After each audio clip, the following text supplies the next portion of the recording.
ಕರ್ತನನ್ನು ಆರಾಧಿಸಲು, ಕರ್ತನ ಸಾಕ್ಷಿಯಾಗಿ ನಿಲ್ಲಲು ಕರ್ತನು ಕೊಟ್ಟಂತ ಈ ಕೃಪೆಗಾಗಿ, ಅವಕಾಶಕ್ಕಾಗಿ ಸ್ತೋತ್ರ ಸಲ್ಲಿಸುತ್ತೇನೆ. ಆಹ್ವಾನಿಸಿದ ಸಭೆಯ ಹಿರಿಯರುಗಳಿಗೆ ನನ್ನ ಕೃತಜ್ಞತೆ ಪ್ರಕಾಶಿಸುತ್ತೇನೆ.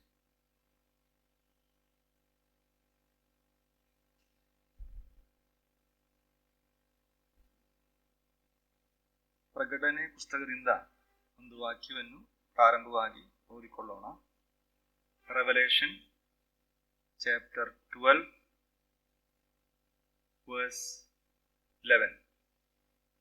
12ನೇ ಅಧ್ಯಾಯದ 11ನೇ ವಾಕ್ಯ. ಅವರು ಪ್ರಾಣದ ಮೇಲಣ ಪ್ರೀತಿಯನ್ನು ತೊರೆದು ಮರಣಕ್ಕೆ ಹಿಂತೆಗೆಯದೆ ಯಜ್ಞದ ಕುರಿಯಾದಾತನ ರಕ್ತದ ಬಲದಿಂದಲೂ ತಮ್ಮ ವಾಕ್ಯದ ಬಲದಿಂದಲೂ ಆತನನ್ನು ಜಯಿಸಿದರು. ದೇವರು ಈ ವಾಕ್ಯವನ್ನು ನಮಗೆ ಆಶೀರ್ವದಿಸಿ ದಯಪಾಲಿಸಲಿ. ಅದಕ್ಕಾಗಿ ಕರ್ತನ ನೀತಿಯಲ್ಲಿ, ಕೃಪೆಯಲ್ಲಿ, ಜ್ಞಾನದಲ್ಲಿ ನಾನು ಆಶ್ರಯಿಸುತ್ತೇನೆ. ಇಲ್ಲಿ ಸೈತಾನನನ್ನು ಜಯಿಸಿದ ಕೆಲವರನ್ನು ನಾವು ಇಲ್ಲಿ ಕಾಣುತ್ತೇವೆ.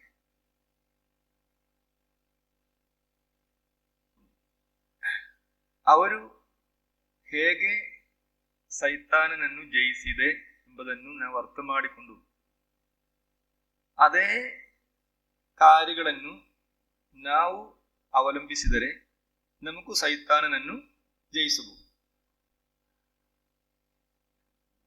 ಸೈತಾನನು ನಮ್ಮನ್ನು ಸೋಲಿಸುವಂಥದ್ದು ಹೇಗೆ ಎಂಬುದು ಕೂಡ ಈ ವಿಷಯದಲ್ಲಿ ನಾವು ಸೂಕ್ಷ್ಮ ಪರಿಶೋಧನೆ ಮಾಡಬೇಕೆಂದು ಆಶಿಸುತ್ತೇವೆ.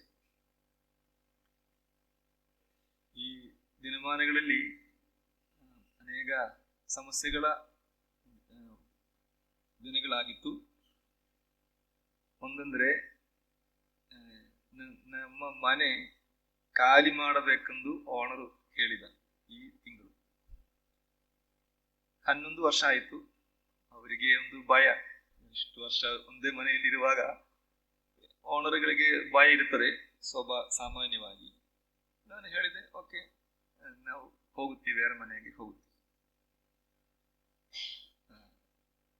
ಆಮೇಲೆ ಅವರು ಪುನಃ ಕಾಲ್ ಮಾಡಿ ಹೇಳಿದೆ, ಈಗ ಹೋಗಬೇಡ, ನವೆಂಬರ್ ತಿಂಗಳಲ್ಲಿ ಹೋದ್ರೆ ಸಾಕು. ಓಕೆ, ಅದು ಎಕ್ಸ್ಟೆಂಡ್ ಮಾಡಿ ಸಿಕ್ಕಿದೆ. ಅದನ್ನ ನಿಮಿತ್ತವಾಗಿ ಮನೆಗಳು ಹುಡುಕಿ ನಾವು ನಡೆಯುತ್ತಾ ಇತ್ತು. KRS ಅಲ್ಲಿ ಆ ಕಡೆ ಹೋಗಬೇಕೆಂದು ಆಸೆ ಪಡ್ತಾ ಇದೆ. ಅಂದ್ರೆ ಅಲ್ಲಿ ಸ್ವಲ್ಪ ಕಾಂಟ್ಯಾಕ್ಟ್ಗಳು ಇವೆ, ಹಿಂದಿ ಗುಂಪು ಕೂಡ ಇದೆ.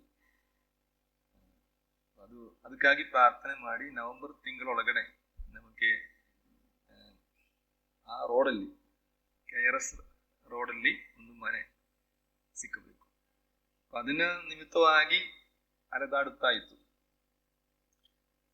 ಆಮೇಲೆ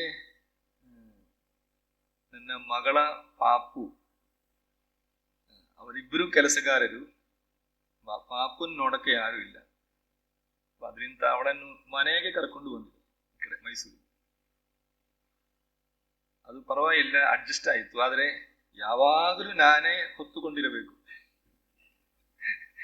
ನನ್ನ ಮೇಲಿಂದ ಇಳಿಯಲಿಕ್ಕೆ ಆಗುತ್ತಾ ಇಲ್ಲ. ಅದರಿಂದ ನನಗೆ ಪ್ರಾರ್ಥನೆ ಮಾಡಕ್ಕಾಗುತ್ತಾ, ಧ್ಯಾನ ಮಾಡಕ್ಕೆ ಅದೆಲ್ಲ ಆಯ್ತು, ಸಮಸ್ಯೆಗಳಾಯ್ತು. ಆದರೆ ಪಾಪು ನಿಷ್ಕಳಂಕವಾಗ ಪಾಪು ನಾವೇನು ಮಾಡ್ತೀವಿ, ಅದೊಂದು ಜವಾಬ್ದಾರಿಯಾಗಿ ಈಗ ಬಂದಿದೆ. ಈ ತರ ಕಾರ್ಯಗಳು. ಆಮೇಲೆ ದೇಹದಲ್ಲಿ ಶುಗರ್ ಪ್ರಾಬ್ಲಮ್ ಇತ್ತು. ಮೆಡಿಸಿನ್ ತಿನ್ನುತ್ತಾ ಇಲ್ಲ. ಆಗಾಗ ತಿನ್ನುತ್ತದೆ, ಕರೆಕ್ಟಾಗಿ ಏನು ತಿನ್ನುವ ರೂಢಿ ಇಲ್ಲ.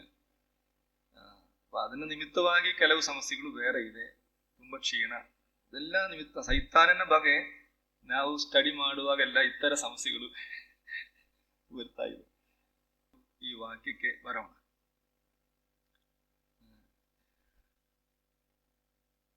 ಇದು ಈ ಟ್ರಿಬ್ಯುಲೇಷನ್ ಪೀರಿಯಡ್ ಅಲ್ಲಿ ನಡೆಯುವಂತ ಘಟನೆ. ನಾನು ಅದು ಆ ರೀತಿಯಾಗಿ ಯೋಚನೆ ಮಾಡುತ್ತಾ ಇಲ್ಲ. ಇವರು ಸೈತಾನನನ್ನು ಜಯಿಸಿದರು. ಈ ಜನರು ಸೈತಾನನನ್ನು ಜಯಿಸಿದ ಕೆಲವು ವಾಕ್ಯಗಳು ಪ್ರಕಟಣೆ ಪುಸ್ತಕದಲ್ಲಿ ಕಾಣುತ್ತೆ. ಫಸ್ಟ್ ಆ ವಾಕ್ಯಗಳೆಲ್ಲ ನಾವು ಓದಿ ತಿರುಗಿ ಬರೋಣ. 15ನೇ ಅಧ್ಯಾಯದ 2ನೇ ವಾಕ್ಯ ಓದುವಾಗ, ರೆವಲೇಷನ್ 15ನೇ ಚಾಪ್ಟರ್ 15 verse 2, ಬೆಂಕಿ ಬೆರೆತ ಗಾಜಿನ ಸಮುದ್ರವೋ ಎಂಬಂತೆ ಏನೋ ಒಂದು ನನಗೆ ಕಾಣಿಸಿತು. ಆಗ ಮೃಗದ ವಿಗ್ರಹಕ್ಕೆ ನಮಸ್ಕರಿಸದೆಯೂ ಅದರ ಹೆಸರಿನ ಅಂಕೆಯನ್ನು ಮುದ್ರೆ ಹಾಕಿಸಿಕೊಳ್ಳಾದೆಯೂ ಅದರ ಮೇಲೆ ಜಯ ಹೊಂದಿದವರು ದೇವರ ಸೇವಾರ್ಥವಾದ ವೀಣೆಗಳನ್ನು ಕೈಯಲ್ಲಿ ಹಿಡಿದುಕೊಂಡು ಗಾಜಿನ ಸಮುದ್ರದ ಬಳಿಯಲ್ಲಿ ನಿಂತು ದೇವರ ದಾಸನಾದ ಮೋಶೆಯ ಹಾಡನ್ನು, ಯಜ್ಞದ ಕುರಿಯಾದಾತನ ಹಾಡನ್ನು ಹಾಡುತ್ತಾ, ಆ ವಾಕ್ಯದಲ್ಲಿ ಜಯ ಹೊಂದಿದವರು ಎಂಬುದಾಗಿ ಕಾಣುತ್ತೇವೆ. ಜಯ ಹೊಂದಿದವರು. ಮೃಗದ ವಿಗ್ರಹಕ್ಕೆ ನಮಸ್ಕರಿಸದೆಯೂ ಅದರ ಹೆಸರಿನ ಅಂಗೆ ಅಂದ್ರೆ 666 ಹಾಕಿಕೊಳ್ಳಾದೆಯೂ ಅದರ ಮೇಲೆ ಜಯ ಹೊಂದಿದವರು. ಗವರ್ಮೆಂಟ್ ಒಂದು ಆರ್ಡರ್ ಮಾಡಿದರೆ ಅದನುಸರಿಸಬೇಕು. ಈಗ ಈ ಆಂಟಿ ಕ್ರೈಸ್ಟ್ ಒಂದು ಆರ್ಡರ್ ಮಾಡಿದೆ, ಆ ಆರ್ಡರ್ ಅನುಸರಿಸಿಲ್ಲಾದರೆ ಕ್ರಯ ವಿಕ್ರಯಗಳು ಸಾಧ್ಯವಾಗುವುದಿಲ್ಲ. ಈ ಡಿಜಿಟಲ್ ಕ್ಯಾಶ್ ಆಗುವಾಗ, ಅದು ಮಾತ್ರ ಆಗುವಾಗ, ಈಗ ನಮ್ಮಲ್ಲಿ ನೋಟುಗಳು ಇದೆ, ಡಿಜಿಟಲ್ ಕ್ಯಾಶ್ ಮಾತ್ರ ಆಗುವಾಗ ಈ ಸಂಗತಿ ನಡೆಯುತ್ತದೆ. ಈ ನಂಬರ್ ಬೇಕು, ಇಲ್ಲಾದ್ರೆ ATM ಓಪನ್ ಆಗುವುದಿಲ್ಲ, ಇಲ್ಲಾದ್ರೆ ಬ್ಯಾಂಕಲ್ಲಿ ಹೋಗಿ ಏನು ಮಾಡಕ್ಕಾಗುವುದಿಲ್ಲ, ಇಲ್ಲಾದ್ರೆ ಅಂಗಡಿಯಲ್ಲಿ ಹೋಗಿ ಏನು ಸೂಪರ್ ಮಾರ್ಕೆಟ್ ತಗೊಳಕ್ಕಾಗುವುದಿಲ್ಲ, ಎಲ್ಲ ಸ್ಟಾಪ್ ಆಗುತ್ತೆ. ಹಂಗಾದ್ರೆ ಬಡತನ, ಕಷ್ಟ, ಹಸಿವೆ, ನೀರಡಿಕೆ ಎಲ್ಲ ಸಗಿಸಿಕೊಂಡು ಆದರೂ ಈ ಮುದ್ರೆ ಹಾಕಿಸಿಕೊಳ್ಳದೆ ಅವರು ಜಯ ಹೊಂದಿದರು ಎಂಬುದಾಗಿ. ಜಯ ಹೊಂದಿದವರು ಇದ್ದಾರೆ ಎಲ್ಲ ಕಾಲದಲ್ಲಿಯೂ. ಅವರನ್ನು ನಾವು ಇಲ್ಲಿ ಕಾಣುತ್ತೇವೆ. ಅವರು ಆರಾಧಿಸುತ್ತಾ ಇದೆ, ದೇವರನ್ನು ಆರಾಧಿಸುತ್ತಾ ಇದೆ. ಸೈತಾನನ ಮೇಲೆ ಜಯ ಹೊಂದಿದವರು ದೇವರನ್ನು ಆರಾಧಿಸುವಂಥದ್ದು ನಾವು ಕಾಣುತ್ತೇವೆ. 17ನೇ ಅಧ್ಯಾಯ 14ನೇ ವಾಕ್ಯ ಓದುವಾಗ, ಚಾಪ್ಟರ್ 17 verse 14, ಅವರು ಯಜ್ಞದ ಕುರಿಯಾದಾತನ ಮೇಲೆ ಯುದ್ಧ ಮಾಡುವರು, ಆದರೆ ಆತನು ಕರ್ತನ ಕರ್ತನು ರಾಜಾದಿರಾಜನು ಆಗಿರುವುದರಿಂದ ಅವರನ್ನು ಜಯಿಸುವನು ಮತ್ತು ದೇವರು ಕರೆದವರು, ದೇವರಾದುಕೊಂಡವರು, ನಂಬಿಗಸ್ತರು ಆಗಿರುವ ಆತನ ಕಡೆಯವರು ಆ ಜಯದಲ್ಲಿ ಪಾಲುಗಾರರಾಗುವರು. ಇಲ್ಲಿ ನೋಡುವ ಜಯ ಹೊಂದಿದ ಇನ್ನೊಂದು ಗುಂಪು. ಕರ್ತನೇ ಜಯ ಹೊಂದುತ್ತಾನೆ, ಆ ಜಯದಲ್ಲಿ ಪಾಲುಗಾರರಾಗುವವರು ಯಾರು? ದೇವರು ಕರೆದವರು, ನಾವೆಲ್ಲರೂ ಕರೆಯಲ್ಪಟ್ಟವರೇ. ದೇವರಾದುಕೊಂಡವರು, ಆಮೇಲೆ ಇನ್ನೊಂದು ಕ್ವಾಲಿಫಿಕೇಶನ್, ನಂಬಿಗಸ್ತರು ಆಗಿರುವ ಆತನ ಕಡೆಯವರು ಆ ಜಯದಲ್ಲಿ ಪಾಲುಗಾರರಾಗುವರು. ಈ ಪ್ರಕಟಣೆ ಪುಸ್ತಕದಲ್ಲಿ ಜಯ ಹೊಂದುವವರನ್ನು ನಾವು ಕಾಣುತ್ತೇವೆ. ಓಕೆ, ಈ 11ನೇ ವಾಕ್ಯಕ್ಕೆ 12ನೇ ಅಧ್ಯಾಯ 11ನೇ ವಾಕ್ಯಕ್ಕೆ ತಿರುಗಿ ಬರುವ, ಇವರು ಹೇಗೆ ಜಯ ಹೊಂದಿದರು ಅದನ್ನು ನಾವು ಸೂಕ್ಷ್ಮ ಪರಿಶೋಧನೆ ಮಾಡುವಾಗ ನಮಗೂ ಜಯ ಹೊಂದಲಿಕ್ಕೆ ಇದೇ ಮಾದರಿಯನ್ನು ಹಿಂಬಾಲಿಸಿ, ಇದೇ ಕಾರ್ಯಗಳನ್ನು ಮಾಡಿ, ಈ ಗುಟ್ಟುಗಳನ್ನು ಅಳವಡಿಸಿಕೊಂಡು ಜೀವಿಸಿದರೆ ಜಯ ಹೊಂದಲಿಕ್ಕೆ ಆಗುತ್ತದೆ. ಆದ್ರಿಂದ ನಾವು ನೋಡೋಣ. ಈ ವಾಕ್ಯ ಇಂಗ್ಲಿಷಲ್ಲಿ ಓದುವಾಗ ಈ ಕ್ರಮವನ್ನು ವ್ಯತ್ಯಾಸ ಇದೆ. ಇಂಗ್ಲಿಷಲ್ಲಿ ಓದುವಾಗ ಅಲ್ಲಿ ಯಜ್ಞದ ಕುರಿಯಾದಾತನ ರಕ್ತದ ಬಲದಿಂದಲೂ ತಮ್ಮ ವಾಕ್ಯದ ಬಲದಿಂದಲೂ ಆಮೇಲೆ ಅವರು ಪ್ರಾಣದ ಮೇಲಿನ ಪ್ರೀತಿಯನ್ನು ತೊರೆದು ಮರಣಕ್ಕೆ ಹಿಂದಗೆಯದೆ ಜಯ ಹೊಂದಿದರು. ಅದೇ ಇಂಗ್ಲಿಷಲ್ಲಿಯೂ ಮಲಯಾಳದಲ್ಲಿಯೂ ಆ ಕ್ರಮವನ್ನು ಕಾಣುತ್ತೇವೆ. ಅದು ಕನ್ನಡದಲ್ಲಿ ಪ್ರಾಣದ ಮೇಲಿನ ಪ್ರೀತಿಯನ್ನು ತೊರೆದು ಮರಣಕ್ಕೆ ಹಿಂದೆಗೆಯದೆ ಅದು ಫಸ್ಟ್ ಬರುತ್ತದೆ. ಅದರಿಂದ ನಾವು ಕನ್ನಡವರಾಗಿರುವುದರಿಂದ ಕನ್ನಡದನ್ನೇ ಫಾಲೋ ಮಾಡೋಣ. ಓಕೆ. ಪ್ರಾಣದ ಮೇಲಣ ಪ್ರೀತಿಯನ್ನು ತೊರೆದು ಮರಣಕ್ಕೆ ಹಿಂದೆಗೆಯದೆ.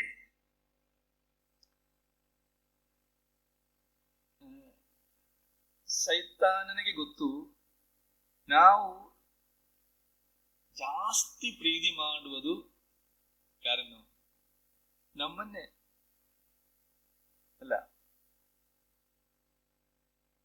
ಕರ್ತನು ನೆರೆಯವರನ್ನು ಪ್ರೀತಿ ಮಾಡಬೇಕೆಂದು ಕಲಿಸಿಕೊಡುವಾಗ ಅದು ಹೇಗೆ ಆ ವಾಚಕವನ್ನು ಪ್ರಾರಂಭಿಸುತ್ತದೆ? ನಿನ್ನಂತೆ ನಿನ್ನ ನೆರೆಯವರನ್ನು ಕೂಡ ಪ್ರೀತಿ ಮಾಡಬೇಕು. ನೀವು ನಿನ್ನನ್ನೇ ಪ್ರೀತಿ ಮಾಡುತ್ತಾ ಇದೆ, ಯಾವ ಸಂದೇಹವೂ ಇಲ್ಲ ಅಲ್ಲ. ನಮ್ಮನ್ನೇ ಪ್ರೀತಿ ಮಾಡುತ್ತಾ ಇದೆ. ಅದು ಸೈತಾನನಿಗೆ ಗೊತ್ತು. ನಮ್ಮ ಪ್ರಾಣವನ್ನು ನಾವು ಪ್ರೀತಿ ಮಾಡುತ್ತಾ ಇದ್ದೇವೆ. ಎಷ್ಟು ಕಾಲ ನಾವು ನಮ್ಮನ್ನೇ ಪ್ರೀತಿ ಮಾಡುತ್ತಾರೆ, ಕರ್ತನ ವಾಕ್ಯಕ್ಕಿಂತಲೂ ಕರ್ತನಿಗಿಂತಲೂ ಆತನ ಸಭೆಗಿಂತಲೂ ಆತನ ವಾಗ್ದಾನಗಳಿಗಿಂತಲೂ ಸೇವೆಗಿಂತಲೂ ನಮ್ಮನ್ನೇ ಪ್ರೀತಿ ಮಾಡುವುದಾದರೆ ಸೈತಾನನನ್ನು ಸೋಲಿಸಲಿಕ್ಕೆ ನಮಗೆ ಆಗುವುದಿಲ್ಲ. ಪ್ರಾಣದ ಮೇಲಣ ಪ್ರೀತಿಯನ್ನು ತೊರೆದವರು, ಬಿಟ್ಟವರು ಅವರಿಗೆ ಜಯ ಸಿಕ್ಕುತ್ತದೆ. ಅದನ್ನೊಂದು ಸೂಚನೆ ಯೋಬನ ಪುಸ್ತಕದಲ್ಲಿ ನಾವು ಕಾಣುತ್ತೇವೆ. ನಮಗೆ ಗೊತ್ತಿರುವ ಕಾರ್ಯಗಳನ್ನೇ ನಾನು ಅದು ಕ್ರಮಬದ್ಧವಾಗಿ ಜಸ್ಟ್ ಎಕ್ಸ್ಪ್ಲೈನ್ ಮಾಡಕ್ಕೆ ಇಷ್ಟಪಡುತ್ತಾ ಇದ್ದೆ. ಯೋಬನ ಪುಸ್ತಕದಲ್ಲಿ ನಾವು ಅದನ್ನ ಮೊದಲನೇ ಅಧ್ಯಾಯ 11ನೇ ವಾಕ್ಯದಲ್ಲಿ ಸೈತಾನನು ದೇವರೊಟ್ಟಿಗೆ ಮಾತಾಡುತ್ತಾ ಇದೆ. Book of Job chapter 1 verse 11. ಆದರೆ ನಿನ್ನ ಕೈ ನೀಡಿ ಅವನ ಸೊತ್ತನ್ನೆಲ್ಲ ಅಳಿಸಿಬಿಡು, ಆಗ ಅವನು ನಿನ್ನ ಎದುರಿಗೆ ನಿನ್ನನ್ನು ದೂಷಿಸುವನು ಅಂದನು. ನೋಡಿ, ಫಸ್ಟೇ ನಮಗಿರುವುಗಳನ್ನು ಸೈತಾನನು ಲಕ್ಷಿಸುತ್ತಾನೆ, ಗಮನ ಇಡುತ್ತಾನೆ. ನಮಗಿರುವುಗಳನ್ನು ಕೈ ನೀಡಿ ಅವನ ಸೊತ್ತನ್ನೆಲ್ಲ ಅಳಿಸಿಬಿಡು, ಆಗ ಅವನು ನಿನ್ನ ಎದುರಿಗೆ ನಿನ್ನನ್ನು ದೂಷಿಸುವನು. ಓಕೆ, ದೇವರು ಪರ್ಮಿಷನ್ ಕೊಟ್ಟಾಗ ನಡೆದಂತ ಸಂಗತಿ ಗೊತ್ತು, ಎಲ್ಲ ಎಕ್ಸ್ಪ್ಲೈನ್ ಮಾಡಕ್ಕೆ ಟೈಮ್ ಇಲ್ಲ. ಎಲ್ಲ ನಷ್ಟವಾಯಿತು.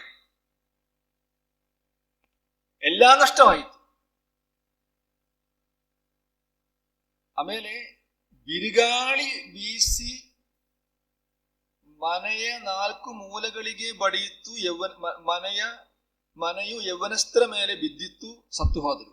10 ಮಂದಿ ಮಕ್ಕಳು ಸತ್ತು ಹೋದರು. ಹೇಗೆ? ಬಿರುಗಾಳಿಗಳು ಹೊರಡುವಂಥದ್ದು ಕರ್ತನ ಅಪ್ಪಣೆಯಂತೆ ನಾವು ಓದುತ್ತೇವೆ. ಅಪ್ಪಣೆಯಂತೆ 16ನೇ ವಾಕ್ಯದಲ್ಲಿ ದೇವರ ಬೆಂಕಿ ಆಕಾಶದಿಂದ ಬಿದ್ದು ಕುರಿಗಳನ್ನು ಆಳುಗಳನ್ನು ದಗಿಸಿ ನುಂಗಿಬಿಟ್ಟದೆ. ಮಿಂಚಲುಗಳು ಅವು ಹೊರಡುವಂಥದ್ದು ದೇವರ ಅಪ್ಪಣೆಯಂದೆ, ಸುಮ್ಮನೆ ಹೋಗುವುದಿಲ್ಲ. ಕರ್ತನ ಅಪ್ಪಣೆಯಂದೇ ಅವು ಹೊರಡುತ್ತದೆ. ಆತನ ಸಿಂಹಾಸನದಿಂದ ಅದು ಹೊರಡುತ್ತದೆ. ಹಂಗಾದ್ರೆ ಈ ನಷ್ಟಗಳು ಬಂದದು ಅದು ಹೇಗೆ? ಯೋಬನಿಗೆ ಗೊತ್ತಿಲ್ಲ. ಇದು ಸೈತಾನನಿಂದ ಬಂದದ, ದೇವರಿಂದ ಬಂದದ ಗೊತ್ತಿಲ್ಲ. ಆದರೂ ಅವನು ದೂಷಿಸಲಿಲ್ಲ ದೇವರನ್ನು. ನಮಗೆ ಗೊತ್ತಿರುವ ಹಾಗೆ ಅದೃಶ್ಯ ಲೋಕದಲ್ಲಿ ಒಂದು ಕಡೆ ಸೈತಾನನು ಅವನ ದೂತರುಗಳು ಯೋಬನನ್ನು ದೃಷ್ಟಿಸುತ್ತಾ ಇರ್ತಾರೆ. ಇನ್ನೊಂದು ಕಡೆ ದೇವರ ದೂತರುಗಳು ಯೋಬನ ಮೇಲೆ ದೃಷ್ಟಿ ಇಟ್ಟು ನೋಡುತ್ತಾ ಇದ್ದಾನೆ. ಅವನ ಆ ರೆಸ್ಪಾನ್ಸ್, ಪ್ರತಿಸ್ಪಂದನೆ, ಅದಕ್ಕೆ ಬೆಲೆ ಇದೆ. ಆ ರೀತಿಯಾಗಿ ಎಲ್ಲಾ ಅದೃಶ್ಯ ಮಂಡಲ ಜೀವಿಗಳ ಗಮನವನ್ನು ಯೋಬನ ಮುಖದಲ್ಲಿ ಇದ್ದಾಗ ಆ ಸ್ವರ್ಗೀಯ ಕ್ಯಾಮರಾ ಯೋಬನ ಮೇಲೆ ಫೋಕಸ್ ಮಾಡುತ್ತಾ ಇರುವಾಗ ಯೋಬನು ಬಾಯಿ ತೆರೆದನು. ಏನು ತಿಳಿಸಿದ? ಏನು ಇಲ್ಲದವನಾಗಿ ತಾಯಿಯ ಗರ್ಭದಿಂದ ಬಂದನು, ಏನು ಇಲ್ಲದವನಾಗಿಯೇ ಗೆದಿಸಿ ಹೋಗುವೆ. ಯೆಹೋವನೇ ಕೊಟ್ಟನು, ಯೆಹೋವನೇ ತೆಗೆದುಕೊಂಡನು, ಯೆಹೋವನ ನಾಮಕ್ಕೆ ಸ್ತೋತ್ರವಾಗಲಿ. ಎಂದ ನಂಬಿಕೆಯ ವಚನ. ಇವೆಲ್ಲದರಲ್ಲಿಯೂ ಯೋಬನು ಪಾಪ ಮಾಡಲಿಲ್ಲ, ದೇವರ ಮೇಲೆ ತಪ್ಪು ಹೊರಿಸಲೂ ಇಲ್ಲ. ಓಕೆ, ಫಸ್ಟ್ ಟೆಸ್ಟ್ ಅಲ್ಲಿ ಯೋಬನು ಪಾಸ್ ಆಯಿತು. ಫಸ್ಟ್ ಟೆಸ್ಟ್ ಅಲ್ಲಿ ಪಾಸ್ ಆಯಿತು ಅಂದ್ರೆ ಆಸ್ತಿ ಪಾಸ್ತಿಗಳಾಗಲಿ ಅವನಿಗಿರುವ ಇರುವುಗಳ ಸಂಗತಿಗಳಾಗಲಿ ದೊಡ್ಡದಲ್ಲ, ನನಗೆ ದೇವರೇ ಮುಖ್ಯ. ನಮ್ಮಲ್ಲಿ ಅನೇಕ ಹಾಡುಗಳಿದೆಯಲ್ಲ, ಹಾಡು ಹಾಡಕ್ಕಿಂತ ಸಮಯ ಏನೇನು ಕಷ್ಟ ಬಂದರೂ ನನಗೇನು ಚಿಂತೆ ಇಲ್ವಾ? ಏನ್ ಕಷ್ಟ ಬಂದರೂ ಚಿಂತೆ ಇಲ್ವಾ? ಬರಲಿ, ಯಾವಾಗ ನೋಡೋಣ. ಯಾರೇನು ಹೇಳಿದರು ನಾನು ಸೋತು ಹೋಗಲಾರೆ. ಸರಿಯಾ? ಯಾಕೆ ನೀವು ಕಾಟೇಜ್ ಮೀಟಿಂಗ್ ಬರುತ್ತಾ ಇಲ್ಲ? ನನ್ನನ್ನು ಕುರಿತು ಅವರು ದೂರ ಹೇಳಿದೆ. ಅವಳು ಹೇಳಬಾರದಾದ ಕಾರ್ಯ ನನ್ನನ್ನು ಕುರಿತು ಹೇಳಿದೆ. ಇನ್ನು ಅವಳ ಮನೆಗೆ ಕಾಟೇಜ್ ಮೀಟಿಂಗ್ ಇಲ್ಲ. ಹಾಡುವಾಗ ಅದೆಲ್ಲ ಮರೆತು ಬಿಟ್ಟು ಏನ್ ಹಾಡುತ್ತದೆ? ಯಾರೇನು ಹೇಳಿದರು ನಾನು ಸೋತು ಹೋಗಲಾರೆ. ಇದು ಆಲ್ರೆಡಿ ಸೋತು ಹೋದ ಮೇಲೆ ಇಲ್ಲಿ ಬಂದು ಹಾಡಬಾರದು. ಆ ಹಾಡು ಶ್ರಮ ಕೊಟ್ಟು ಸಂಧಾನ ಆದ ಮೇಲೆ ಬಂದು ಹಾಡು. ಇಲ್ಲಾದ್ರೆ ಮೀನಿಂಗ್ ಅರ್ಥಪೂರ್ಣ ಆಗುವುದಿಲ್ಲ, ಮೀನಿಂಗ್ಫುಲ್ ಆಗುವುದಿಲ್ಲ. ಕೆಲವೊಮ್ಮೆ ನಾವು ಹಾಡುವಾಗ ನನ್ನ ಜೀವವು ನಿನಗಾಗಿಯೇ. ಎಷ್ಟು ಸಮಯ? ವಾರದಲ್ಲಿ ಎಲ್ಲಾ ಸಮಯವೂ ಬೇರೆ ಬೇರೆ ಕಾರ್ಯಗಳಿಗಾಗಿ ಸ್ಪೆಂಡ್ ಮಾಡಿ ಭಾನುವಾರ ಬಂದು 2 ಗಂಟೆ 3 ಗಂಟೆ ಈ ಸಮಯವು ನಿನಗಾಗಿಯೇ ನಿನಗಾಗಿಯೇ ಅಲ್ವಾ? ಅದರಿಂದ ನಷ್ಟಗಳು ಬರುತ್ತದೆ, ಕಷ್ಟಗಳು ಬರುತ್ತದೆ. ಲೋಕದಲ್ಲಿ ನಿಮಗೆ ಸಂಕಟ ಉಂಟು, ಧೈರ್ಯವಾಗಿರಿ, ನಾನು ಲೋಕವನ್ನು ಜಯಿಸಿದ್ದೇನೆ ಕರ್ತನ ಹೇಳುತ್ತಾರೆ. ಎಲ್ಲ ನಷ್ಟವಾಯಿತು, ಯೋಬನು ದೇವರನ್ನು ತಿರಸ್ಕರಿಸಲಿ. ನೆಕ್ಸ್ಟ್ ಟೆಸ್ಟ್, ಸೆಕೆಂಡ್ ಟೆಸ್ಟ್ ಅಲ್ಲಿ ನಮ್ಮ ವಿಷಯಕ್ಕೆ ಅದು ಬರುತ್ತಾ ಇದೆ. 2ನೇ ಅಧ್ಯಾಯ 4ನೇ ವಾಕ್ಯದಲ್ಲಿ ಯೆಹೋವನ ಮಾತಿಗೆ ಸೈತಾನನು ಚರ್ಮಕ್ಕೆ ಚರ್ಮ ಎಂಬಂತೆ ಒಬ್ಬ ಮನುಷ್ಯನು ಪ್ರಾಣವನ್ನು ಉಳಿಸಿಕೊಳ್ಳುವುದಕ್ಕೋಸ್ಕರ ತನ್ನ ಸರ್ವಸ್ವವನ್ನು ಕೊಡುವನು. ಆದರೆ ನಿನ್ನ ಕೈ ಚಾಚಿ ಅವನ ಅಸ್ಥಿ ಮಾಂಸಗಳನ್ನು ಹೊಡೆ, ಅವನು ನಿನ್ನ ಮುಖದೆದುರಿಗೆ ನಿನ್ನನ್ನು ದೂಷಿಸುವನು. ದೇಹದಲ್ಲಿ ಸ್ಪರ್ಶಿಸು, ರೋಗವನ್ನು ಬರಮಾಡು, ಅವನ ಪ್ರಾಣಾಪಾಯವನ್ನು ಬರಮಾಡು. ಆವಾಗ ಗೊತ್ತಾಗುತ್ತದೆ ನಿಜವಾಗಿ ಇವನು ದೇವರ ಪಕ್ಷದಲ್ಲಿ ನಿಲ್ಲುತ್ತಾನೆ ಇಲ್ಲವಾ ಎಂಬುದಾಗಿ. ದೇವರು ಪರ್ಮಿಷನ್ ಕೊಟ್ಟ. ನಾವು ನೋಡುವಾಗ ಏನಾಯಿತು? ಅವನ ಅಂಗಾಲು ಮೊದಲುಗೊಂಡು ನಡುನೆತ್ತಿಯವರೆಗೂ ಕೆಟ್ಟ ಕುರುಗಳನ್ನು ಹುಟ್ಟಿದನು. ಮುಟ್ಟಿಸಿ ಅವನು ಬಾಧಿಸಿದ. ಕ್ಯಾನ್ಸರ್ ಕಾಯಿಲೆಗಳು ಬರುತ್ತದೆ ಈ ತರ. ಒಂದೇ ಒಂದು ಏನ್ ಹೇಳುತ್ತದೆ, ಕೆಟ್ಟ ಕುರಿಗಳ ಹಾಗೆ ಬರ್ತದೆ. ಇದು ಒಂದಲ್ಲ, ಫುಲ್ ಬಾಡಿ ಪೂರ್ತಿ ಕುರಿಗಳು. ನಿಲ್ಲಕ್ಕೆ ಆಗೋದಿಲ್ಲ, ಪಾದದಲ್ಲಿ ಕುರಿಗಳು. ಕೂರಕ್ಕೆ ಆಗೋದಿಲ್ಲ, ಮಲಗಕ್ಕೆ ಆಗುತ್ತಾ ಇಲ್ಲ, ನಿದ್ರೆ ಮಾಡಕ್ಕೆ ಆಗುತ್ತಾ ಇಲ್ಲ. ರಾತ್ರಿ ಆಗುವಾಗ ಸೂರ್ಯನ ಉದಯಿಸಿದರೆ ಚೆನ್ನಾಗಿತ್ತು, ಹಗಲು ಬಂದಾಗ ರಾತ್ರಿ ಆದರೆ ಚೆನ್ನಾಗಿತ್ತು. ನಾನು ನಿದ್ರೆ ಮಾಡುವಾಗಲೂ ನನ್ನನ್ನು ಕಚ್ಚುವ ಹುಳಗಳು ನಿದ್ರೆ ಮಾಡುತ್ತಾ ಇಲ್ಲ. ಆವಾಗಲೂ ನೋವು, ದೇವರೇ ನನ್ನನ್ನು ಬಿಡು, ನಾನು ಸಾಯಲಿ. ಈ ಅವಸ್ಥೆ. ಈ ಅವಸ್ಥೆಯಲ್ಲಿ ಬಂದಾಗ ಆತನು ದೇವರನ್ನು ದೂಷಿಸುವನು ಎಂಬುದಾಗಿ ಸೈತಾನನ ಆಲೋಚನೆ. ಆದ್ರೆ ಅವನು ದೂಷಿಸುತ್ತಾ ಇಲ್ಲ. ಆಮೇಲೆ ಹೆಂಡತಿ ಮುಖಾಂತರ 9ನೇ ವಾಕ್ಯ, ಹೀಗಿರುವಲ್ಲಿ ಅವನ ಹೆಂಡತಿ ಅವನಿಗೆ, ನಿನ್ನ ಯಥಾರ್ಥತ್ವವನ್ನು ಇನ್ನೂ ಬಿಡಲಿಲ್ಲವೋ? ದೇವರನ್ನು ದೂಷಿಸಿ ಸಾಯಿ.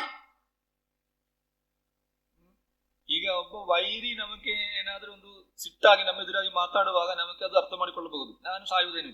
ಆದ್ರೆ ನಮ್ಮನ್ನು ಪ್ರೀತಿಸುವವರು, ನಾವು ಪ್ರೀತಿಸುವವರು ಈ ರೀತಿಯಾಗಿ ಮಾತಾಡುವುದಾದ್ರೆ ಎಲ್ಲ ನಮ್ಮ ಧೈರ್ಯವು ಅದು ಸೋತು ಎಲ್ಲ ಬಿಟ್ಟು ಹೋಗುತ್ತೆ. ನಾವು ನಿರಾಶೆಗೆ ಒಳಗಾಗುತ್ತೆ. ಇವರು ಕೂಡ ನನ್ನನ್ನು ಅರ್ಥ ಮಾಡಿಕೊಳ್ಳುತ್ತಾ ಇಲ್ಲಲ್ಲ, ಇದೆಲ್ಲ ಮಾಡಿದ ನಂತರವೂ ಇವರು ಅರ್ಥ ಮಾಡಿಕೊಳ್ಳುತ್ತಾ ಇಲ್ಲವಲ್ಲ ಎಂಬುದಾಗಿ ನಾವು ದುಃಖ ಪಡುತ್ತದೆ. ಆದ್ರೆ ಯೋಬನು, ಮೂರ್ಖಳು ಮಾತಾಡಿದಂತೆ ನೀನು ಮಾತಾಡುತ್ತಿ, ದೇವರ ಹಸ್ತದಿಂದ ನಾವು ಒಳ್ಳೆಯದನ್ನು ಹೊಂದುತ್ತೇವಷ್ಟೇ, ಕೆಟ್ಟದನ್ನು ಹೊಂದಬಾರದೋ ಎಂದು ಹೇಳಿದನು. ಈ ಸಂದರ್ಭದಲ್ಲಿಯೂ ಪಾಪದ ಮಾತೊಂದು ಅವನ ತುಡಿಗಳಿಂದ ಹೊರಡಲಿಲ್ಲ. ಓಕೆ, ಸೈತಾನನು ನಮ್ಮನ್ನು ಸೋಲಿಸುವುದರ ಒಂದು ಕಾರ್ಯ, ನಮ್ಮ ಪ್ರಾಣವನ್ನು ನಾವು ಬೆಲೆಯುಳ್ಳದೆಂಬುದಾಗಿ ನಾವು ಅರಿಕೆ ಮಾಡುತ್ತೇವೆ. ನಾವು ನಮ್ಮನ್ನು ಪ್ರೀತಿಸುತ್ತೇವೆ. ಇಲ್ಲಿ ಇವರು ಜಯ ಹೊಂದಿದ ಹೇಗೆಂದ್ರೆ, ಪ್ರಾಣದ ಮೇಲಣ ಪ್ರೀತಿಯನ್ನು ತೊರೆದು ಬಿಟ್ಟು ಮರಣಕ್ಕೆ ಹಿಂತೆಗೆಯಲಿಲ್ಲ. ಪ್ರಾಣದ ಮೇಲಣ ಪ್ರೀತಿಯನ್ನು ಬಿಟ್ಟು ಬಿಟ್ಟು ನಮ್ಮ ಕರ್ತನೇ ಅದಕ್ಕೆ ಮಾದರಿಯಾಗಿದ್ದಾನೆ. ಕರ್ತನು ಬಂದದು ಪ್ರಾಣ ಕೊಡಲಿಕ್ಕೆ, ಆತನು ಬಂದ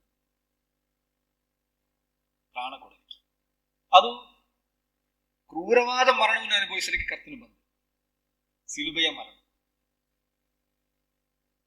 ಅದರಿಂದ ಆತನನ್ನು ನೀಗಿಸಲು ಅನೇಕ ಪರೀಕ್ಷೆಗಳು, ಪರಿಶೋಧನೆಗಳು ಬರುವಂಥದ್ದು ನಾವು ಕಾಣುತ್ತೇವೆ. ಸೈತಾನಿಂದ ಪರೀಕ್ಷೆಗಳು ಬಂದವು. ಸೈತಾನ ಹೇಳಿದ, ಕರ್ತನೆ ನೀನು ಸಿಲುಬೆಯಲ್ಲಿ ಪ್ರಾಣ ಕೊಡಬೇಡ, ನನಗೆ ಸಾಷ್ಟಾಂಗ ನಮಸ್ಕಾರ ಮಾಡಿದರೆ ಇದೆಲ್ಲ ನಿನಗೆ ನಾನು ಕೊಡುವೆನು. ಈ ಲೂಕನ ಸುವಾರ್ತೆ 4ನೇ ಅಧ್ಯಾಯದಲ್ಲಿ ಸೈತಾನನ ಆಫರ್ ನಾವು ಕಾಣುತ್ತೇವೆ. 6ನೇ ವಾಕ್ಯದಲ್ಲಿ 5 ಸೈತಾನನು ಆತನನ್ನು ಮೇಲಕ್ಕೆ ಕರೆದುಕೊಂಡು ಹೋಗಿ ಕ್ಷಣ ಮಾತ್ರದಲ್ಲಿ ಲೋಕದ ಎಲ್ಲ ರಾಜ್ಯಗಳನ್ನು ಆತನಿಗೆ ತೋರಿಸಿ, ಇವೆಲ್ಲವುಗಳ ಅಧಿಕಾರವನ್ನು, ಇವುಗಳ ವೈಭವವನ್ನು ನಿನಗೆ ಕೊಡುವೆನು. ಇದೆಲ್ಲ ನನಗೆ ಕೊಟ್ಟರೆ ಇದನ್ನು ನನ್ನ ಮನಸ್ಸು ಬಂದವನಿಗೆ ಕೊಡುತ್ತೇನೆ. ನೀನು ನನ್ನ ಮುಂದೆ ಅಡ್ಡ ಬಿದ್ದರೆ ಇದೆಲ್ಲ ನಿನ್ನದಾಗುವುದು. ನಜರಾಯನೇ, ಸಿಲುಬೆಯಲ್ಲಿ 3 ಮೊಳಗಳಿಂದ ಜಡಿಯಲ್ಪಟ್ಟು ಕ್ರೂರವಾದ ಮರಣವನ್ನು ಅನುಭವಿಸಬೇಡ.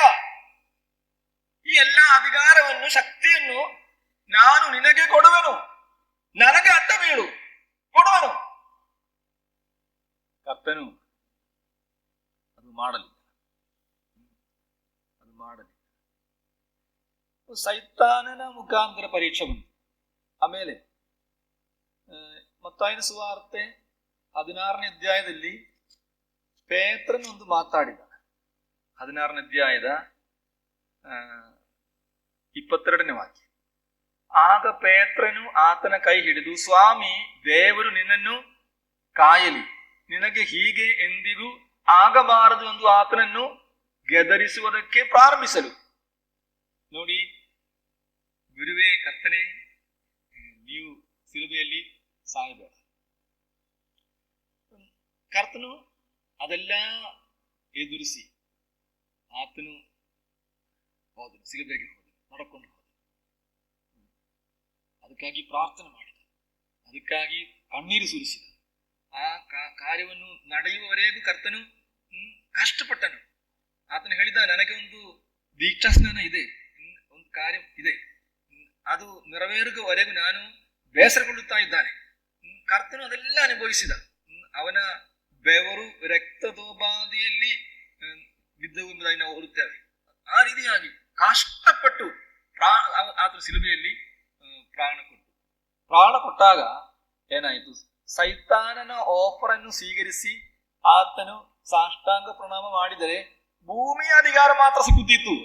ಆದರೆ ಕರ್ತನು ಪುನರುತ್ಥಾನ ಹೊಂದಿ ಬಂದು ಏನ್ ಹೇಳ್ತಾ ಇದೆ? 28ನೇ ಅಧ್ಯಾಯದಲ್ಲಿ ಬರುವಾಗ ಯೇಸು ಹತ್ತಿರಕ್ಕೆ ಒಂದು 18ನೇ ವಾಕ್ಯ, ಪರಲೋಕದಲ್ಲಿಯೂ ಭೂಲೋಕದಲ್ಲಿಯೂ ಎಲ್ಲಾ ಅಧಿಕಾರವು ನನಗೆ ಕೊಡಲ್ಪಟ್ಟದೆ. ದೇವರಿಗೆ ಸ್ತೋತ್ರ. ನಿಮಗೆ ಯಾವ ಅಧಿಕಾರ ಬೇಕು? ಈ ಭೂಮಿಯಲ್ಲಿ ಇರುವ ಅಧಿಕಾರ ಮಾತ್ರ ಸಾಕ? ಹಂಗಾದ್ರೆ ಸೈತಾನನ್ನು ಅಲ್ಲಿ ಕಾಂಪ್ರಮೈಸ್ ಮಾಡಿ ಜೀವಿಸಬಹುದು ಅಲ್ಲ. ಅದು ಬೇಡ ಅಂದರೆ ದೇವರ ಆಶೀರ್ವಾದ, ದೇವರ ಅಧಿಕಾರ ಬೇಕೆಂದಿದ್ದರೆ ಏನಾಗಬೇಕು? ಈ ಕಷ್ಟದ ಪಾದೆಯನ್ನು ಆರಿಸಿಕೊಳ್ಳಬೇಕು. ಪ್ರಾಣವನ್ನು ಉಳಿಸದೆ ಪ್ರಾಣದ ಮೇಲಣ ಪ್ರೀತಿಯನ್ನು ತೊರೆದು ಬಿಟ್ಟು. ಕರ್ತನ ವಿಷಯ ಮಾತ್ರವಲ್ಲ, ಇದೇ ಕಾರ್ಯವನ್ನು ಅರಿಕೆ ಮಾಡಿದವರು ಬೇರೆ ಇದ್ದಾರೆ. ಬೇಗ ಓದೋಣ. ಅಪೊಸ್ತಲರ ಕೃತ್ಯಗಳು 20ನೇ ಅಧ್ಯಾಯ 24ನೇ ವಾಕ್ಯ.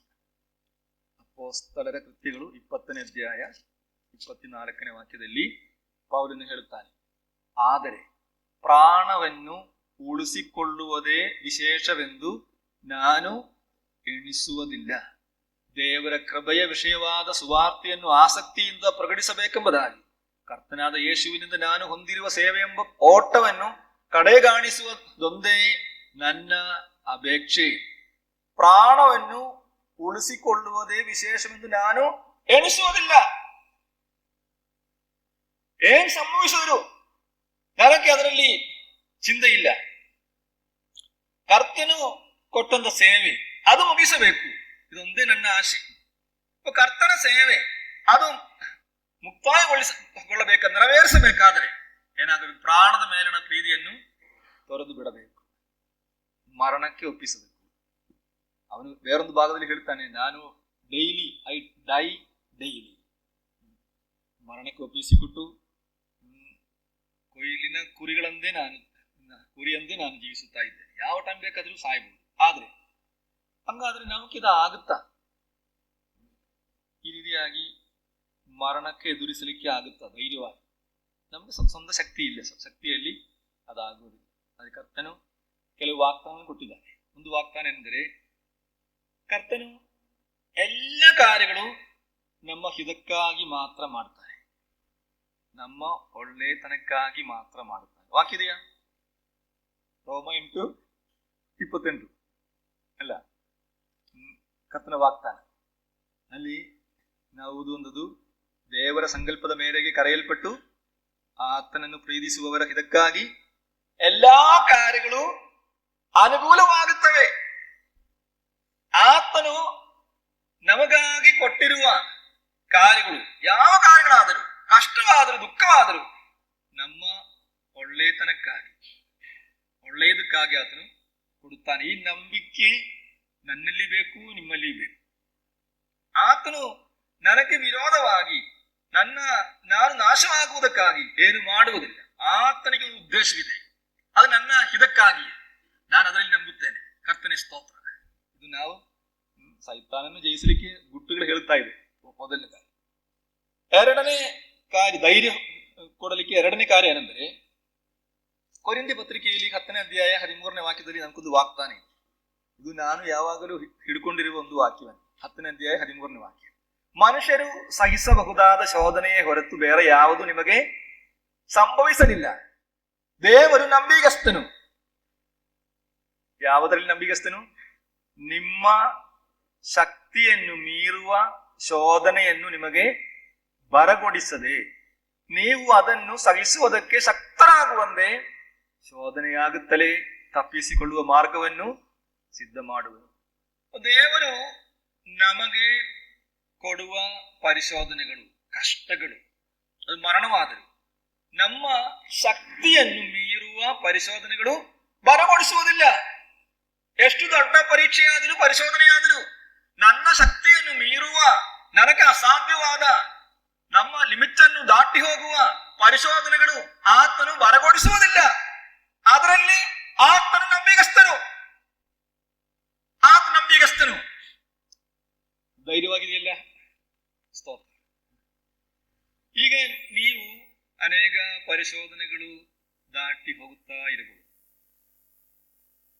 ನಿಮ್ಮ ಎಣಿಕೆಯಲ್ಲಿ ಅಯ್ಯೋ ಕರ್ತನೆ ಸಹಿಸಲಾರದ ಒಂದು ಕಾರ್ಯ, ಕರ್ತನೆ ಹೇಳ್ತಾನೆ ಇದೆಲ್ಲ ಸಹಿಸಲಿಕ್ಕೆ ಆಗುತ್ತದೆ.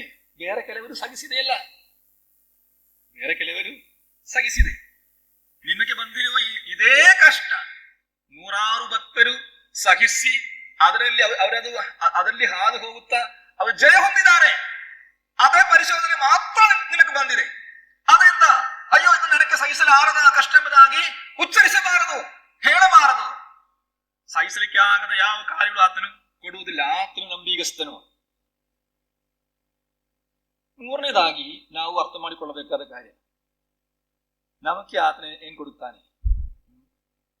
ಈ ಪೌಲನಿಗೆ, ಅಪೊಸ್ತಲನಾದ ಪೌಲನಿಗೆ ಒಂದು ಸಮಸ್ಯೆ ಇತ್ತು. ನಿಮ್ಗೆಲ್ಲರಿಗೂ ಗೊತ್ತು, ಏನು ಹೊಸದಾಗಿ ಏನೂ ಅಲ್ಲ. ದೇಹದಲ್ಲಿ ಶೂಲವನ್ನು ನಾಟಿದರೆ ನೋವಾಗುತ್ತಾ ಅದು ಸಂತೋಷ ಆಗುತ್ತಾ? ದೇಹದಲ್ಲಿ ಒಂದು ಪಿನ್ನು ಚುಚ್ಚಿದರೆ ಏನಾಗುತ್ತೆ? ನನಗೆ ಶುಗರ್ ಟೆಸ್ಟ್ ಮಾಡಕ್ಕೆ ಭಯ, ಅದರಿಂದ ನಾನು ಹೋಗುತ್ತಾ ಇಲ್ಲ. ಸಣ್ಣ ಒಂದು ಪಿನ್ ಆದ್ರೆ ಬೇಡ. ನಾನು ಹೇಳಿದೆ ಬ್ಲಡ್ ಇಲ್ಲ ಸಿಸ್ಟರ್, ನನಗೆ ಅವರು ಬ್ಲಡ್ ಇಲ್ಲ, ಬೇಡ ನನಗೆ, ಇಲ್ಲ ಕೊಡಿ ಕೈ. ಈ ಸಲ ಜೈಲ್ ಕ್ಯಾಂಪಲ್ಲಿ ಅವರು ಮಾಡಿದ ನನ್ನನ್ನು ಬಲವಂತವಾಗಿ ಹಿಡಿದುಕೊಂಡು ಟೆಸ್ಟ್ ಮಾಡಿದಾಗ 143. ಆಶ್ಚರ್ಯ, ನನಗೆ 282 ಇತ್ತು ಒಂದು ತಿಂಗಳು ಮುಂಚೆ. ಆಮೇಲೆ 143.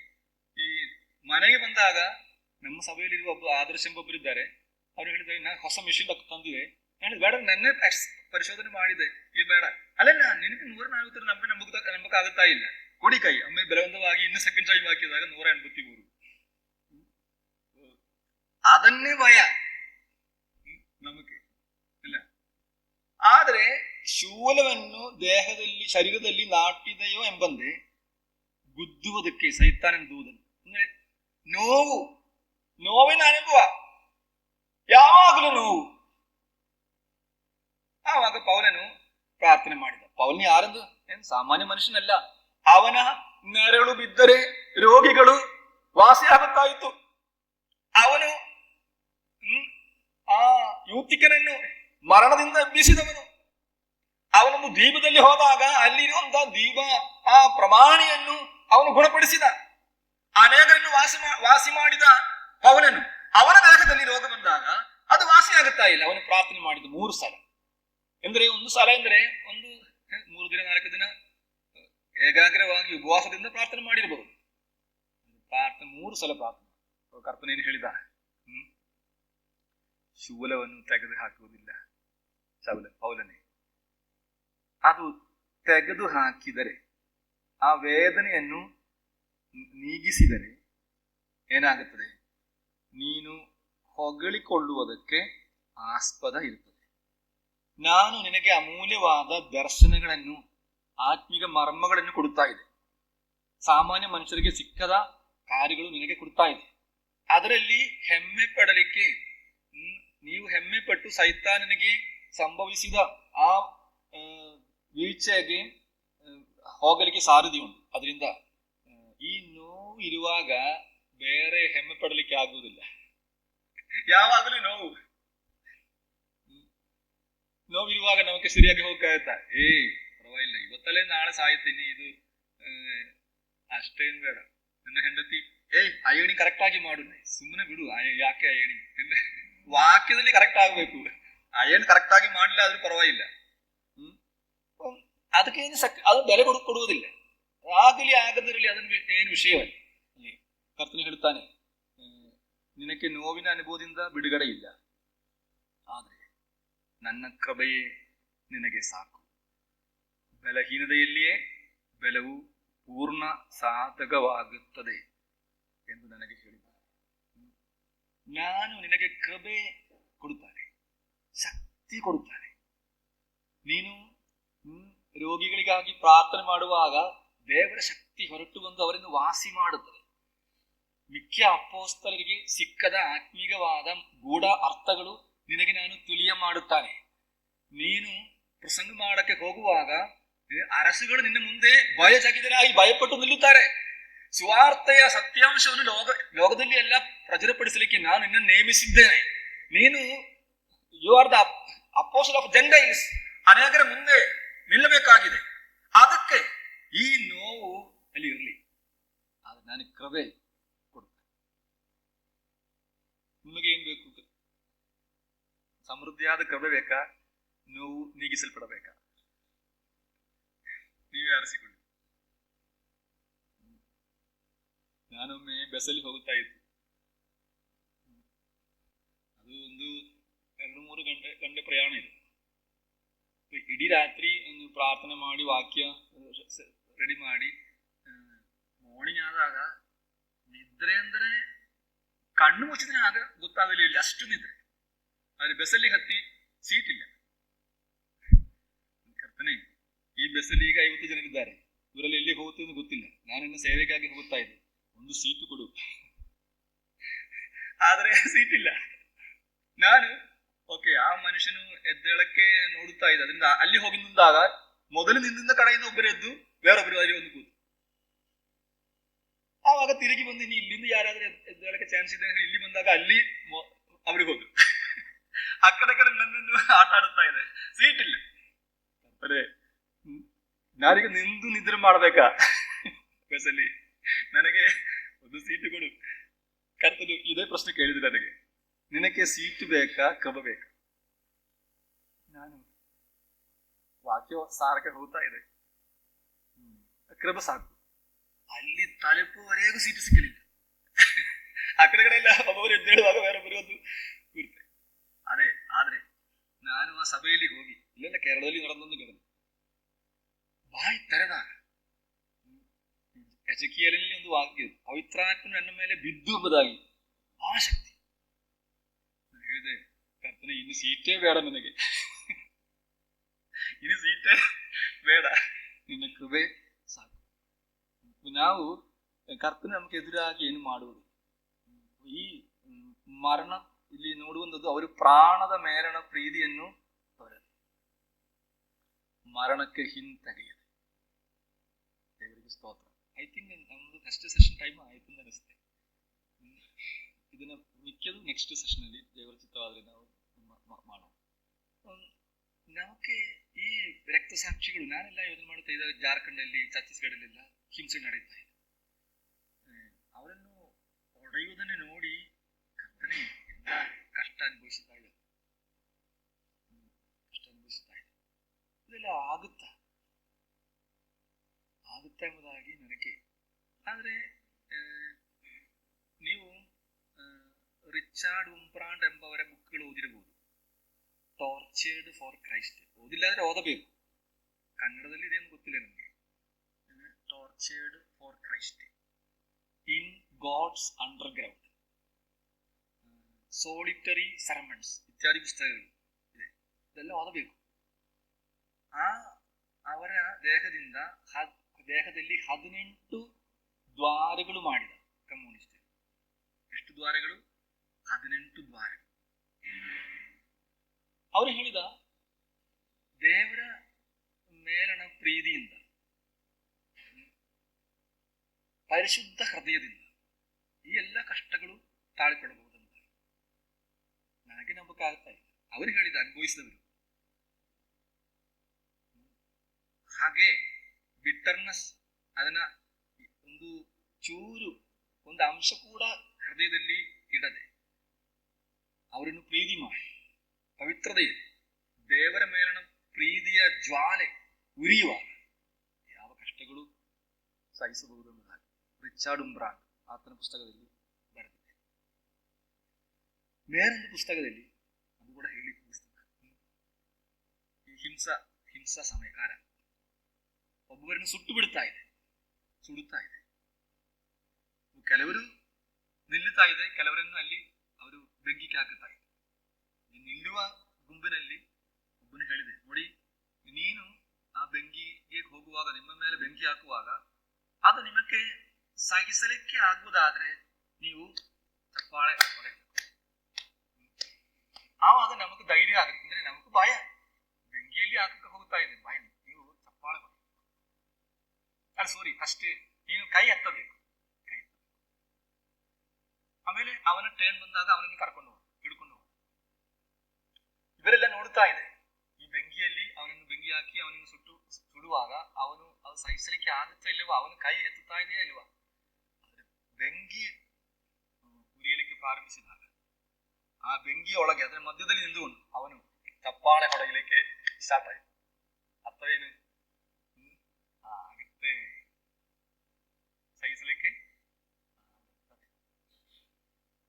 ನಾವು ಅದನ್ನು ಅನುಭವಿಸಲಿಲ್ಲ, ಅದು ಬರದಂತ ಅವರ ಸಾಕ್ಷಿಗಳು ಹೇಳುತ್ತಾ ಇದೆ. ಅದರಿಂದ ಸೈತಾನನನ್ನು ಜಯಿಸಬೇಕಾದ್ರೆ ಏನಾಗಬೇಕು? ಪ್ರಾಣದ ಮೇಲಣ ಪ್ರೀತಿಯನ್ನು ತೊರೆದು ಬಿಟ್ಟು ಮರಣಕ್ಕೆ ಹಿಂತೆಗೆಯದೆ ಧೈರ್ಯವಾಗಿ ನಿಲ್ಲಬೇಕು. ನಮ್ಮ ಹಿತಕ್ಕಾಗಿ ಆತನು ಕಾರ್ಯಗಳು ಮಾಡುತ್ತಾನೆ. ನಮ್ಮ ಶಕ್ತಿಯನ್ನು ಮೀರುವ ಶೋಧನೆಗಳು ಬರಗೊಳಿಸುವುದಿಲ್ಲ. ಏನು ಸಮಸ್ಯೆ ಬಂದರೂ ಅದನ್ನು ಸಹಿಸಲು ಆತನು ನಮಗೆ ಕೃಪೆ ನೀಡುತ್ತಾನೆ. ನಾನು ಒಮ್ಮೆ ಈ ಊಟಗಳಿಯಲ್ಲಿ ಬಂದಾಗ ಅಲ್ಲಿ ಪೆಂತೆಕೋಸ್ತರು 15 ದಿನ ಉಪವಾಸ ಪ್ರಾರ್ಥನೆ ಮಾಡಿ ಎಲ್ಲರಿಗೂ ಊಟ, ಈವ್ನಿಂಗ್ ಎಲ್ಲ ಫಿನಿಶ್ ಆಗುವ ಎಲ್ಲರಿಗೂ ಊಟ, ಆ ರೀತಿಯಾಗಿ ಮಾಡುವಾಗ ಸ್ವಾರ್ಥ ವಿರೋಧಿಗಳು ಬಂದು ಹೊಡೆದು ಕೇಸ್ ಮಾಡಿ ಆಗ ಸಮಸ್ಯೆಗಳ ಮಾಡಿ. ಆ ವಾರದಲ್ಲಿ ನಾವು ಎಲ್ಲಿ ಲ್ಯಾಂಡ್ ಆಯಿತು ಊಟಗಳಲ್ಲಿ, ನಮಗೆ ಗೊತ್ತಿಲ್ಲ ಈ ವಿಷಯ. ನಾವು ಬಂದ ಕೂಡಲೇ ಅಕ್ಕಪಕ್ಕ ವಿಸಿಟ್ ಮಾಡಿ ಫ್ಯಾಕ್ಟ್ರಿ ಕೊಟ್ಟ ಪುಸ್ತಕ ಟೆಸ್ಟ್ಮೆಂಟ್ ಎಲ್ಲ ಕೊಟ್ಟು ಆವಾಗ ಇದು ಗೊತ್ತಾಯ್ತು. ಒಬ್ರು ಹೇಳಿದ್ದಾರೆ, ನೀವು ಯಾಕೆ ಇಲ್ಲಿ ಬಂದದ್ದು? ಇದು ಹಿಂದೂ ಏರಿಯಾ, ಇಲ್ಲಿ ಕ್ರಿಶ್ಚಿಯನ್ಸ್ ಇಲ್ಲ. ನಾನು ಹೇಳಿದೆ, ನಾವು ಬೈಬಲ್ ಟೀಚರು, ಈ ಪಾಸ್ಟರ್ನೆಲ್ಲ ಹೇಳಿದ್ರೆ ಸಮಸ್ಯೆ ಇಲ್ಲ, ಅದರಿಂದ ಬೈಬಲ್ ಟೀಚರು. ಯಾವ ಚರ್ಚಲ್ಲಿ? ನೀವು ಇನ್ಫಂಟ್ ಜೀಸಸ್ ಚರ್ಚ? ಅಲ್ಲಲ್ಲ, ನಾವು ಬ್ರದರ್ ನಸಂಬಳಿ. ಎಲ್ಲಿ ಚರ್ಚೆ? ಇಲ್ಲಿ ಚರ್ಚ್ ಇಲ್ಲ, ಚರ್ಚ್ ಬಾಡಿಗೆ ಬಂದಿದೆ. ಊಟಗಳಲ್ಲಿ ಒಂದು ಕೂಟ ಇದೆ ವಿಜಯ ಬ್ಯಾಂಕ್ ಕೆಳಗಡೆ, ಅದರಿಂದ ಅವರು ಬೇಗ ಇಲ್ಲಿಂದ ಖಾಲಿ ಮಾಡಿ ಹೋಗ್ಬೇಕು, ಇಲ್ಲಿ ಸೇವ್ ಮಾಡಕ್ಕೆ ಆಗುವುದು. ನನಗೆ ನೋಡುವಾಗ ಈ ಸೈಕಲಲ್ಲಿ ಕಾಕಿ ಲೇಟು ಕೋಲೆಲ್ಲ ಹಾಕಿಕೊಂಡು ಅವರು ಓಡಾಡುತ್ತಾರೆ. ಹೊರಗೆ ಹೋಗಕ್ಕೆ ಭಯ, ಒಳಗೆ ಇರಕ್ಕೆ ಭಯ. ಕರ್ತನ ಈ ಸೇವೆಗಾಗಿ ಹೊಸ ದೇಶದಲ್ಲಿ ಬಂದು ಇಲ್ಲಿ ಇದಾಯ್ತಲ್ಲ ಗೆದ್ದು ಏನ್ ಮಾಡಿದೆ ಏನು? ಆವಾಗ 7 ದಿವಸ ಉಪವಾಸ ಪ್ರಾರ್ಥನೆ ಮಾಡಿ, ಅಂದ್ರೆ ಮಾರ್ನಿಂಗ್ ಉಪವಾಸ 6 to 6, ರಾತ್ರಿ ಮಾತ್ರ ಊಟ ಮಾಡ್ತಾರೆ, ಹಗಲು ಮಾತ್ರ ಉಪವಾಸ 7 days. 7 ದಿನ ಉಪವಾಸದಲ್ಲಿ ಒಂದು ರಾತ್ರಿ ನಾನೊಂದು ಕನಸು ಕಂಡ. ದರ್ಶನ ಹೇಳ್ತಾ ಇಲ್ಲ, ಕಂಡದ ಕನಸು. ಅಲ್ಲಿ ಇರುವಾಗ ನಾವು ಊಟಕ್ಕೆ ಇರುವಾಗ ಯಾರೋ ಒಬ್ಬರು ಒಂದು ಪ್ಲಾಸ್ಟಿಕ್ ಒಂದು ಬಂಡಿಲ್ ಇದಿಲ್ಲಿ ಇರಲಿ ಎಂಬುದಾಗಿ ನಮ್ಮ ಮುಂದೆ ಕೊಂಡು ಇಟ್ಟ. ನಾವು ನೋಡುತ್ತಾ ಇರುವಾಗಲೇ ಅದು ಬ್ಲಾಸ್ಟ್ ಆಯಿತು, ಬಾಂಬ್ ಆಗಿತ್ತು. ನನ್ನ ಸೊನ್ನೆ ಕೆಳಗಡೆ ಕರಗಿ ಹೋಯಿತು, ಏನೂ ಇಲ್ಲ.